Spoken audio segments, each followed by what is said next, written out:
Hello, folks. This is Zeckthar, and this is my vox about Bjorn the Fell-Handed and his negotiating at the end of the months of shame. Or at least that how it was supposed to start. The more I looked into the Battle of the Fang, I soon discovered that there were 3 sieges, in fact, of the mighty citadel, 2 of which Bjorn had a hand in. So I'd like to go a little above and beyond, so to speak, and tell you of all 3 sieges. Now I can't go through all 3 this week, so starting chronologically, I will drop each one of these for the next 3 weeks. So sit back, grab yourself a beer, and enjoy. Let me start by explaining what the Fang actually is. At the center of a vast plateau of the northern polar continent of Asaheim on Fenris, there is a range of mountains whose peaks are said to rise above the atmosphere. The tallest of all lies in the middle of the range, dwarfing its fellows and rising like a single gnarled tooth above those that surround it. This peak, and the chapter fortress that it is built upon and within it, is the Fang. The Fang is perhaps the greatest fortress constructed since the fortification of the Imperial Palace on Terra. It is so big, in fact, that the top pierces the atmosphere of Fenris, providing a docking point for orbiting spacecraft and allowing quick access to the surface without having to use suborbital transport. It is clad in immensely thick armor and is protected by void shields stronger even than those on the mighty Imperial warships. Shafts have been cut into the mountainsides, concealing vast laser batteries capable of blasting the biggest ships in the galaxy. These weapons are as old as the chapter itself, a testament to the reliability of the level of technology produced during the Great Crusade. Also, the thermal reactors powering the weapons and shields are of the same age. Wondrous, though it is to think that they actually still work after all this time. The top of the Fang is the center of the Space Wolves fleet dock, where hundreds of ships are moored. They can be easily maintained and materials can be moved easily from surface to space via this huge fortress. It is from here that the Space Wolves set out on missions across the galaxy. Now, for those of you who are listening to this podcast, don't worry. I have put maps and images of the Fang on our website at www.asharaka.com. Just look for Warhammer 40k's Grim History from the Beyond and look up the Fang. Anyway, this massive fortress has, like I said, been put under siege 3 times. The first being done by the Thousand Sons and their demon Primarch Magnus, the Red, in 432. At the time, the noble Herrick Ironhelm was the Great Wolf, and he was obsessed with hunting down and exterminating the Thousand Sons. Magnus fueled this obsession by raiding worlds close to Fenris, and even using foul sorcery to taunt Herrick in his dreams. Once he had Herrick riled up enough, he set his trap, allowing the wolves to locate them on a world of Gengava, apparently in the midst of building up their strength through mysterious means. Ironhelm ordered the immediate mobilization of almost the entire chapter in response, intending to fall upon Gengava and finally eradicating the Thousand Sons once and for all. Left behind to ensure the safety of Fenris was one single great company, the 12th, and the staff and defense forces of the Fang itself. Yet it was all a ruse. Magnus's true target was the Fang itself. Gathering all of his forces, he warped into the Fenris airspace and began his attack. The orbital stage of battle was overwhelmingly one-sided, with Fenris orbital guns platforms reduced to 20% strength after less than an hour, and the main defense vessel, the Skrymar, effectively crippled. Jarl Vaer Greylock, commander of the 12th and the Fang's defenses, ordered the other surviving Space Wolf vessels to flee the system and make for Gengava, to ensure an urgent recall of the bulk of the chapter's strength. The Ogmar and the Slaker both perished in the attempt, but the fast scout ship Naru, commanded by Hakon Gyvelson, was able to break the blockade and enter the warp, although the defenders of Fenris thought her to have been destroyed and therefore believed themselves cut off from all aid. Not long afterwards, the valiant Skrymar was finally destroyed.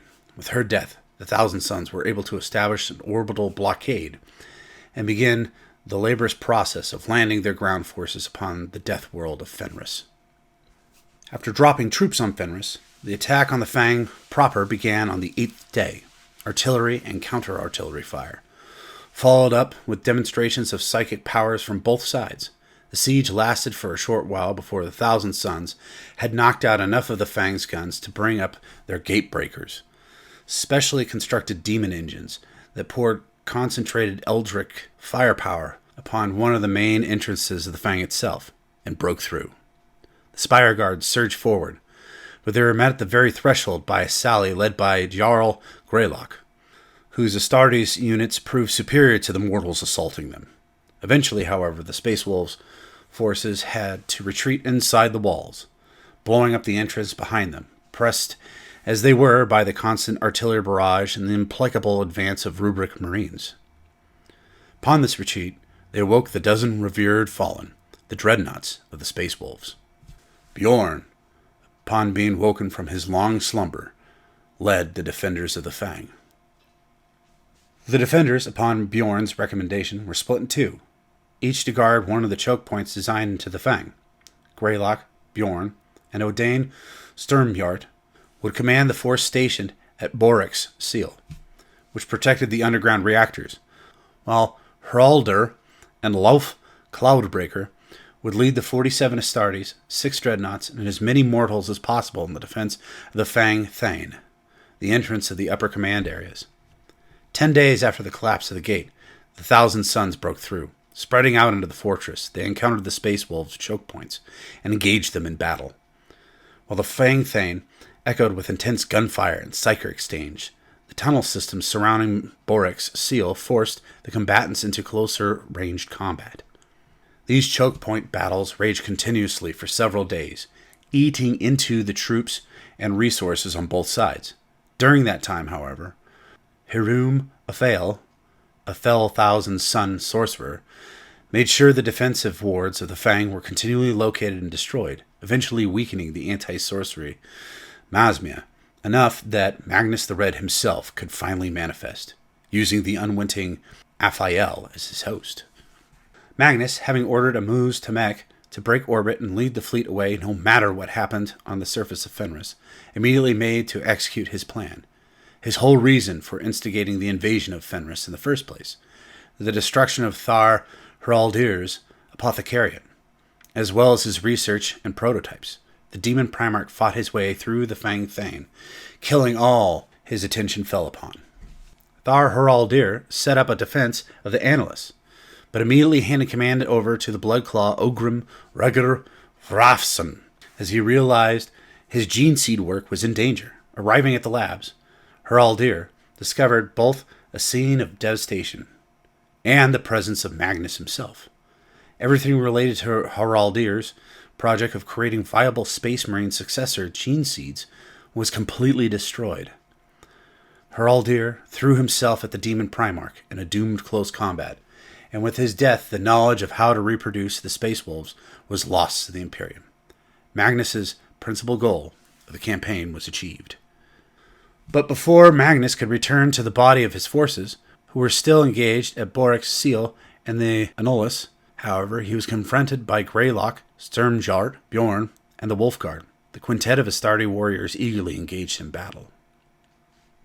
Now, unknown to the defenders of Fenris, the lone wolf, Hakon Galfason, and his vessel, the Naru, had managed to escape the initial naval attack. The Naru entered the warp despite being damaged and continued at maximum speed with little heed paid to the safety of repairing the vessel, as this would have to mean dropping out of the warp. Hakon arrived and communicated the news of the Thousand Sons' attack on Fenris to Ironwolf. While one squadron was left behind to complete the purge of Gangava, the rest of the chapter turned and headed back to Fenris. They arrived to find the Thousand Sons' fleet forewarned of their approach and already breaking orbit, while brief skirmishes between the slower Thousand Sons troop carriers and their arriving Space Wolves' fleet did break out. The majority of the Space Wolf vessels immediately took up orbit over the world and began mass drop pod dispersal. Just about the time the drop pods started to fall, the combat between the 5 Space Wolves and Magnus intensified, and moved from the ruins of Hraldir's laboratorium into an aircraft hangar near the peak of the Fang. But even with 5 against 1, and each being a hero of the chapter, Magnus was still a demon Primarch. One wolf guard was flung across the hangar, his head crushed. The other had his back broken by a single strike of Magnus's hand. Odain Sternbjart, who had been using his power to increase the deadliness of others, found himself struck by witchfire and then telekinetically exploded. By this point, Magnus himself had been wounded, having taken the most serious injury to any physical form he'd ever worn since the burning of Prospero, and was under a constant plasma cannon fire by Bjorn. The sickening level of destruction visited upon his psychality was not enough to stop him, however, and he murdered Jarl Greylock with his bare hands before finally turning to face the venerable Dreadnought. Closing with the ancient warrior, the two briefly dueled mightily in close combat, battling on the cliff edge at the end of the open hangar bay. Bjorn injured Magnus with both fire and blade, before the dazed and burned Primarch recovered and destroyed both of the Dreadnought's weapon arms, incapacitating him with sorcery.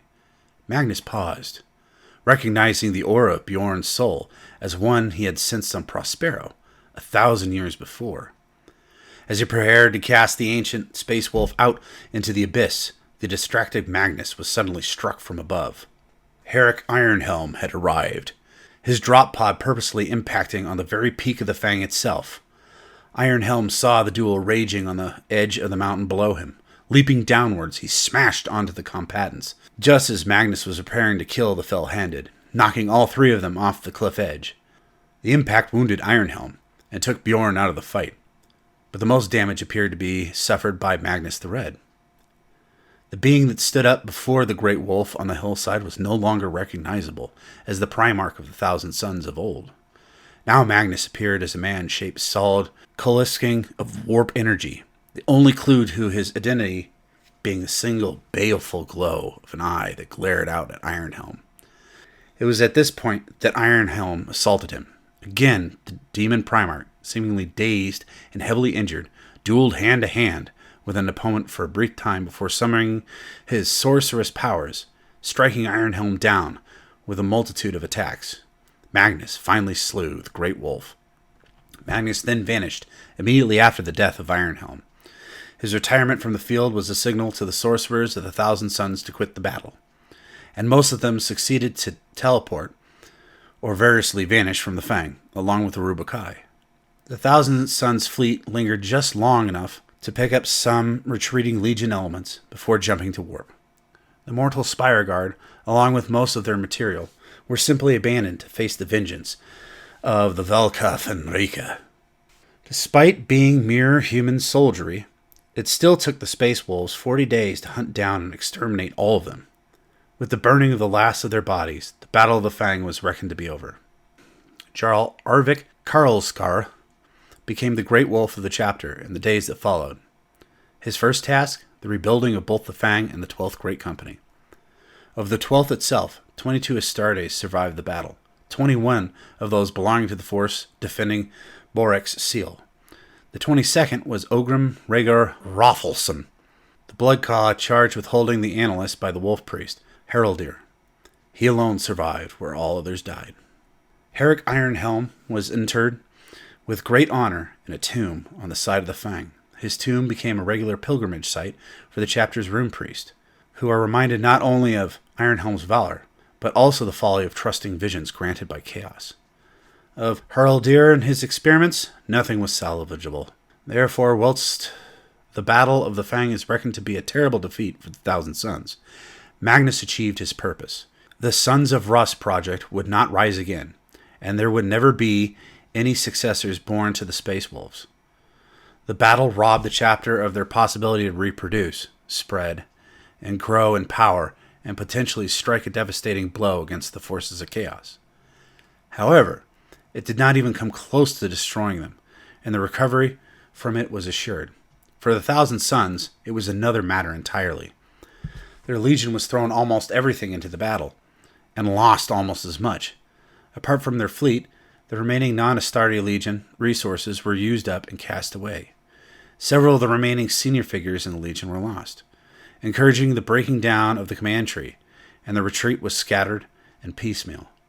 Ever since the siege, they have never appeared again in such strength and size, and the Thousand Sons are thought to have lost organized coherence and become a group of war bands, and most space wolves think of them more of a nuisance rather than a threat. Yet those that have a knowledge of history and understanding keep a watchful gaze to the stars, knowing that the Thousand Sons will return one day, and they will return with a vengeance.